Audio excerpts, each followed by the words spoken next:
स्नेहा तू ह्याच्यातलं biscuit कसं खाल्लं? असं खाल्लं म्हणजे तूच फक्त या घरात नाही राहत, समजलं? आणि प्लीज मला बिस्किट होऊन अजिबात भांडण नकोय. तुमच्यासारखे युजलेस लोक आहेत ना. पण तुम्ही कुणाला विचारून खाल्लं? माझं अरे बिस्किट आहे. सगळे राहतात या घरी, फक्त तूच नाही राहत. आता खाऊन दाखव.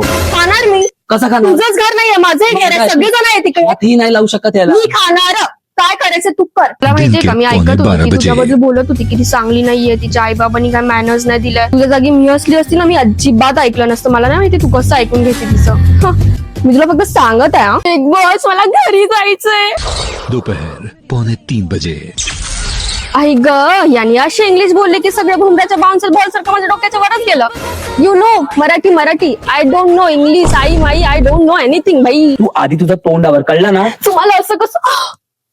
बिग बॉस, याला आत्ताच्या आता बाहेर काढा. हे बघा, मला मेडिकल रूम मध्ये घेऊन जावा प्लीज. रक्त निघत आहे.